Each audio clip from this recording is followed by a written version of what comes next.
Olá, família, sejam todos bem-vindos ao estudo diário das Escrituras. Eu quero mandar um forte abraço para o meu amigo Fábio.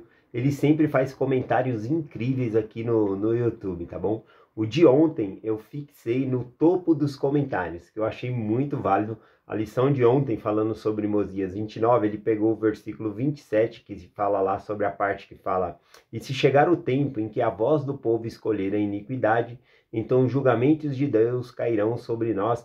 E aí ele trouxe exemplos incríveis, né, de coisas que acontecem na atualidade. Nós realmente precisamos nos arrepender. Países, né, que realmente estão escolhendo mais a voz da iniquidade do que a maioria do povo está escolhendo a iniquidade do que realmente seguir ao Senhor. Então eu gostei bastante do comentário dele, né, ele bem baseado aí nas escrituras, no livro de Mórmon. Então eu coloquei no topo dos comentários. Vale a pena ler também, tá bom? Então foi da mensagem de ontem. Então gratidão, Fábio, por sempre estar acompanhando e pela sua contribuição aí com os comentários. Vamos lá para o nosso estudo de hoje. Hoje a gente entra no livro de Alma aqui, tá bom? Nós vamos estudar essa semana até o capítulo 4. Esse capítulo 1 eu acho que não dá para ensinar todo de uma vez, porque tem comentários incríveis para se fazer aqui. São 33 versículos apenas, mas são muito ricos o conteúdo aqui no capítulo 1, tá bom? Então vamos começar já e ver até qual versículo a gente chega, e amanhã a gente dá continuidade aqui nesse capítulo 1, tá bom? Acredito que não vai dar para terminar ele hoje aqui. Fica difícil resumir quando tem muitas coisas boas aqui. Então vamos lá. Alma capítulo 1, versículo 1. Ora, aconteceu que no primeiro ano em que os juízes governavam o povo de Néfim, e daí em diante, tendo o rei Mosias ido pelo caminho de toda a terra, combatido o bom combate, andando retamente diante de Deus, não tendo deixado ninguém para reinar em seu lugar. Não obstante, eram reconhecidos pelo povo, portanto tinham obrigações de submeter a leis que haviam formulado. Bom, ele deixou então o governo dos reis para trás e instituiu aquele governo que é o governo dos juízes, sendo Alma, o filho, né, o primeiro juiz supremo aqui. Então, ele explicou muitos problemas que haveria quando é um rei e esse rei se torna iníquo ali, quanta iniquidade traz sobre o povo. E aí, agora a gente vê que o povo, eles ficaram convencidos de que era melhor não ter um rei, e começa aqui o governo dos juízes. Então, será que tudo agora está resolvido? Não.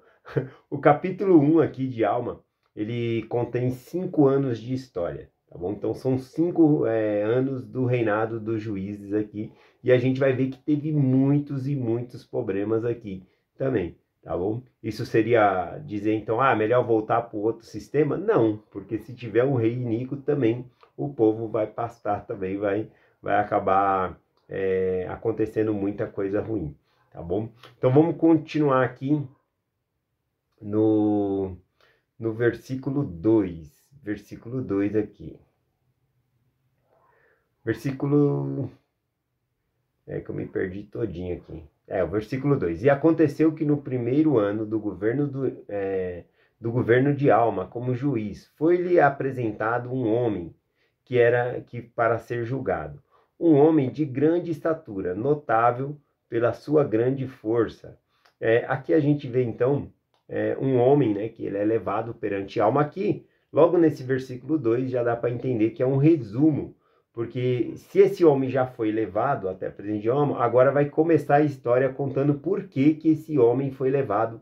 O nome desse homem é Neor, tá bom? Aqui no segundo versículo menciona ele como um homem alto, forte, né, de grande estatura, de grande força física, tá bom? E esse homem, ele faz oposição ao reino de Deus.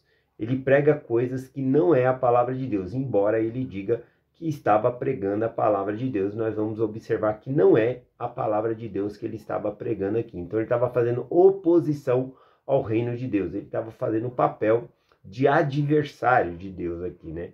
A gente vê a figura aqui de Alma, sendo um juiz e tentando estabelecer a paz, e esse Neor aqui fazendo exatamente o contrário, criando dissensões, classes entre eles aqui, diferenciando aqui, tá bom?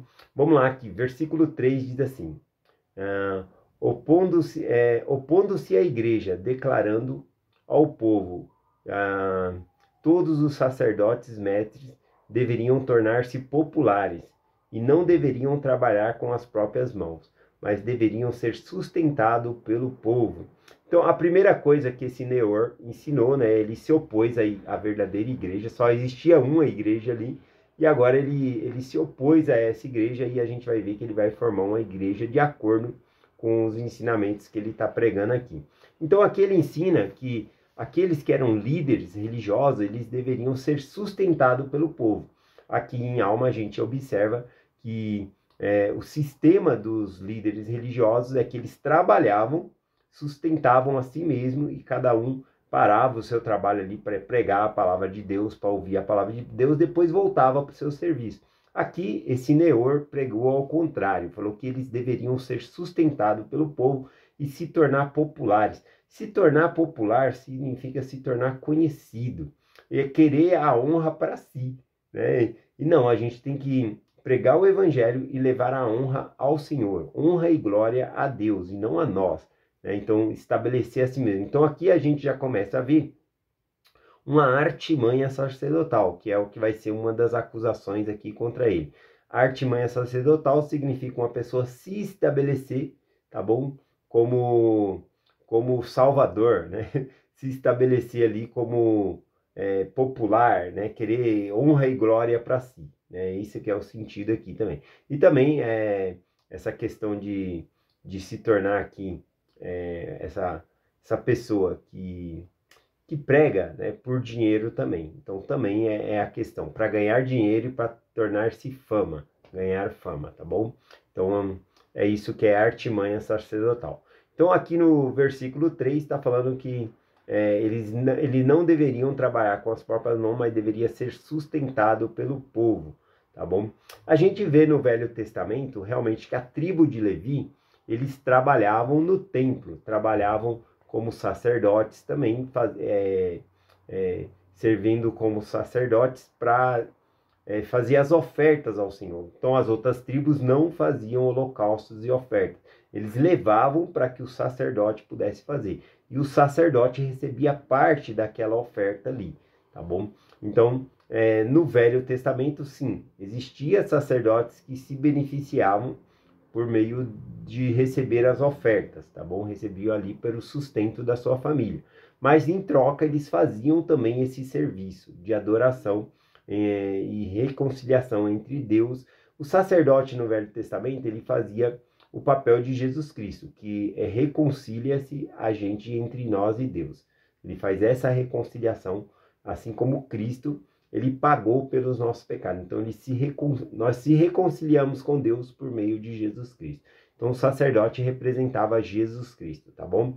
E aqui, né, no Velho Testamento, sim, eles recebiam. No Novo Testamento, a gente observa que também era a prática ali, que eles podiam fazer uso, tá bom? Os apóstolos podiam fazer uso do dinheiro que era da igreja. Tem várias escrituras, eu vou deixar anotado aqui, mas que às vezes não faziam uso, né? Por exemplo, o apóstolo Paulo, ele trabalhava, fazia tendas, trabalhava com couro, e ele, na igreja, por exemplo, em Coríntios, ele não recebeu um centavo, e ele recusava-se a receber ali, né? Trabalhando com a própria mão para não ser pesado ao povo da igreja ali.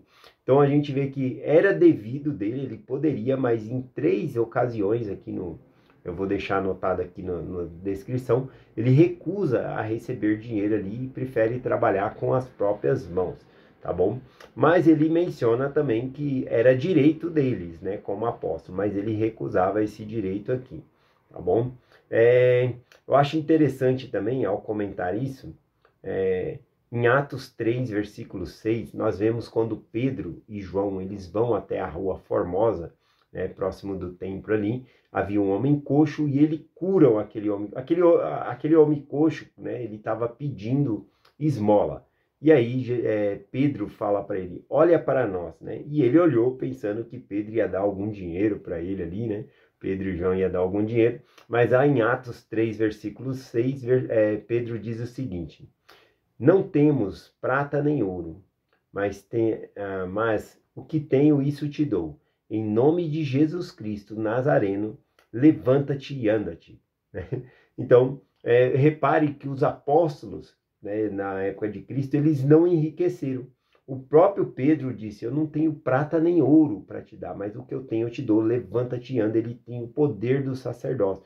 Então, por mais que eles faziam uso do dinheiro ali para fazer viagens, para pregar o evangelho, né, e se sustentavam com aquele dinheiro ali das ofertas, por mais que eles faziam isso, eles não acumulavam riqueza, eles não tinham, como a gente vê hoje, né, pregadores com milhões na conta, né, e o pobre passando fome, necessitados. Então é complicado, né, esse tipo de situação. Mas enfim, aqui mostra, né, que por mais que isso ocorria, eles não enriqueciam a si mesmos, tá bom? Esse não é o objetivo de pregar o evangelho, ganhar dinheiro, tá bom? Temos aqui o Tomás de Aquino, né, ele conta aqui, tem um conto que ele estava diante de um líder religioso e o líder religioso de uma determinada religião começou a mostrar a riqueza da igreja dele, como era rica, né? E aí o líder religioso pegou e falou para ele o seguinte, né?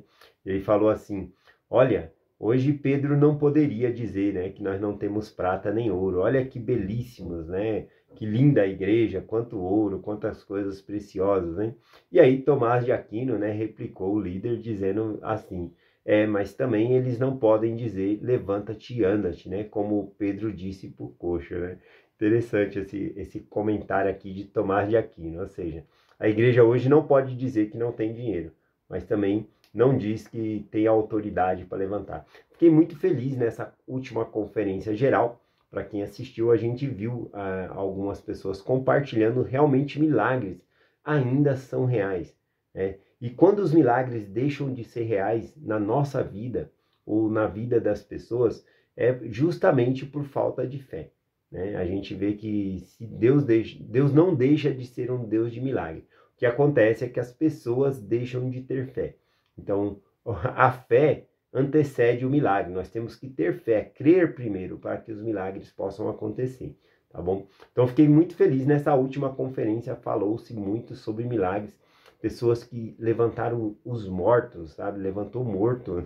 Nossa, coisa incrível. Pessoa que perdeu o filho, estava morto e trouxe de volta a vida também. Nossa, são milagres notórios também. Então, em nossa época também existem milagres, né? Então, não é o caso como Tomás de Aquino falou aqui, né? Hoje em dia não tem autoridade, né? Temos a autoridade de Deus para fazer os milagres, tá bom? Temos que estar em conexão com Deus para isso. Continuando aqui, né? Esse versículo aqui, ainda falando sobre o versículo 2 aqui, ele falando que os sacerdotes e mestres deveriam ser sustentados pelo povo, né? Ele fala todas essas coisas aqui. Uma das frases que ele fala é que ele saíra pregando ao povo que chamara a palavra de Deus. Ele, né, Neor, ele chamou aquilo de palavra de Deus, mas não era a palavra de Deus. Veja, se ele está criando uma distinção de classe, porque ele vai falar que eles deveriam se vestir com roupas caras, fazendo distinção de classe. Sião é o contrário, o reino de Deus é o contrário a isso, né? O reino de Deus diz que todos somos iguais. Veja lá em Moisés capítulo 7, versículo 18, diz assim: e o Senhor chamou o seu povo Sião, porque eram unos de coração e vontade, e viviam em retidão, e não havia pobre entre eles. Por que não havia pobre, né? Entre eles? Porque eles dividiam o que tinham, né? Dividiam com todos, então todos tinham iguais ali. Isso é Sião. Então a gente começa a observar que a palavra que Neor está falando aqui, que ele chamava de palavra de Deus, não é a palavra de Deus, porque está criando distinção de classes, tá bom? E fazendo desigualdade social, criando uma pirâmide, porque ele fala que o povo deveria sustentar os sacerdotes e mestres, né? Isso, tanto ele prega que a gente vai ver aqui que as pessoas vão começar a dar dinheiro para ele, vai dando dinheiro ali para ele. Então a gente vê uma pirâmide na qual a base, né, que é muita gente, fica sustentando aquelas poucas pessoas que estão em cima, tá bom? Então isso aqui com certeza não é a palavra de Deus, não. Continuando aqui, versículo 4. E ele também testificou ao povo que toda a humanidade seria salva no último dia, e que não precisariam temer, nem tremer, mas que poderiam levantar a cabeça e regozijar-se, porque o Senhor havia criado todos os homens e também havia redimido todos os homens.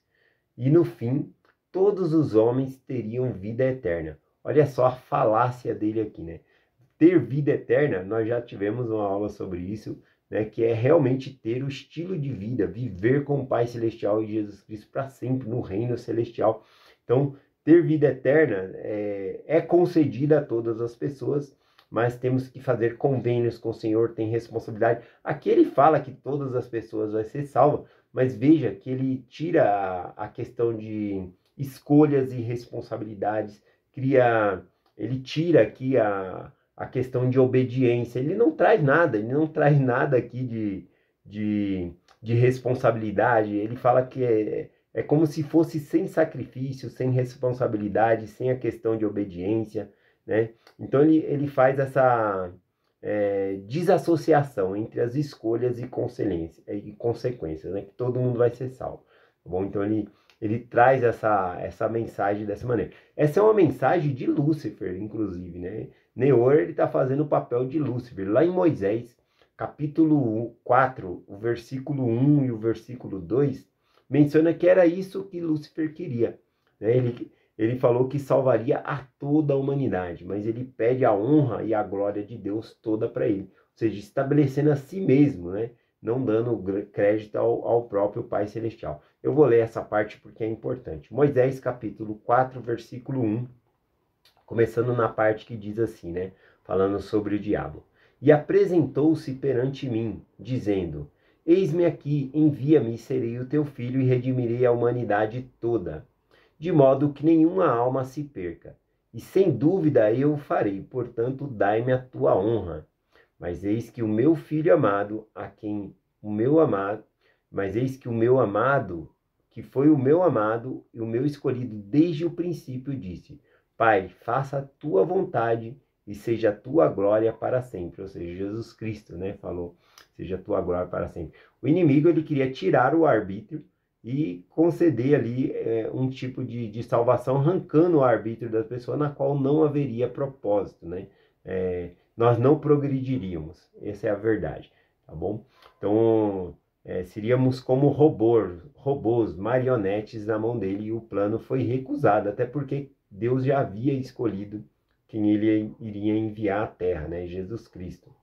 Bom, então a gente vê uma conexão aqui entre Neor e Lúcifer, né? Que pensa aqui que salvaria toda a humanidade, mas não do jeito que o Senhor queria.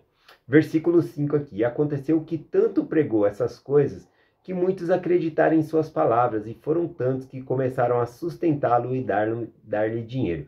As pessoas começaram a acreditar que pagando, dando dinheiro para ele, estavam comprando o céu, comprando as bênçãos de Deus. E não é assim que funciona. Versículo 6 em diante diz assim: E ele começou a exaltar-se no orgulho de seu coração, e a usar vestimenta custosa, sim, e até começou a organizar uma igreja de acordo com a sua pregação. E aconteceu que, enquanto andava assim, pregando e acreditando em suas palavras, encontrou um homem que pertencia à igreja de Deus, sim, precisamente um de seus mestres. Esse mestre aqui, né, que está mencionando que ele encontrou, é Gideão, tá bom? Gideão se tornou um mestre dentro da igreja. Um mestre significa mais o ofício de ensinar, tá bom? Então, acredito que entre os nefitas significava ensinar o povo, tá bom? Continuando aqui, ele encontrou esse mestre, né, esse Gideão, e começou a discutir com ele, e asperamente, a fim de afastar o povo da igreja. Mas o homem opôs-lhe resistência, advertindo-o com a palavra de Deus. Então aqui Gideão, conhecendo a palavra de Deus, começou a debater com ele dentro das Escrituras. E dentro das Escrituras ele não teve argumento, então ele perdeu para Gideão nessa questão aqui dos argumentos. Mas veja que ele vai contra Gideão asperamente, né? A maneira dele falar era áspera, brigando, né? E Gideão não, opôs-se resistência por meio da palavra de Deus. Qual que é a consequência disso, né? Versículo 8 em diante. Ora, Esse homem chamava-se Gideão, e fora ele quem servia de instrumento na mão de Deus para livrar do cativeiro o povo de Lime. Ora, porque Gideão lhe opôs em resistência com as palavras de Deus, ele encolerizou-se contra Gideão, tendo sacado a sua espada, e começou a golpeá-lo. Ora, tendo Gideão a idade avançada, não pôde resistir aos golpes. Foi, portanto, morto pela espada. Aqui a gente volta lá para o versículo 2, né? Porque é a parte que, porque ele matou Gideão, ele vai ser levado perante a alma para ser julgado. Acho que eu vou ter que terminar por aqui, que já passou de 20 minutos aqui a mensagem. Só concluindo esse versículo aqui, a gente vê que tem pessoas que não conseguem resolver as coisas a não ser por base de violência. Ou seja, até mesmo violência física, ou às vezes verbal, tá bom? A pessoa não consegue, não tem argumento e já parte ali para agressão física ou agressão verbal contra as pessoas. Nós não devemos fazer assim como Gideão, tá bom? E aqui, lá no versículo 2 também que nós lemos, mostra que Gideão, ele era um homem grande, de grande estatura e notável pela sua grande força. E agora, Gideão, ele era um idoso já, ele era um velho, então ele não ia poder nem mesmo alegar que era legítima defesa, porque Gideão era um velho, não pôde resistir aos golpes, né, de Neor, tá bom? Então amanhã a gente continua a partir desse ponto aqui, a partir do versículo 10, tá bom? Então fica o ensinamento aqui, né, que esse Neor, ele não estava pregando a palavra de Deus. Nós devemos tomar cuidado, né? Hoje em dia ainda assim existe muitas pessoas que pregam isso, né, que não precisa, que aquele que está dirigindo a igreja não precisa trabalhar, que deveria ser sustentado pelo povo. Ainda tem muito disso, né? Eu entendo que no Velho Testamento o Senhor colocou essa questão, né, dos levitas ganharem o próprio sustento ali por meio das ofertas. No Novo Testamento os apóstolos também se valiam. Paulo não quis se valer desse direito, mas tinha direito, né? Mas a gente não vê nenhum deles enriquecendo como a gente vê hoje em dia os líderes religiosos enriquecendo aí, tá bom? Então devemos tomar cuidado com certos tipos de ensinamentos. É essa mensagem que eu compartilho com vocês, em nome de Jesus Cristo. Amém. Até amanhã.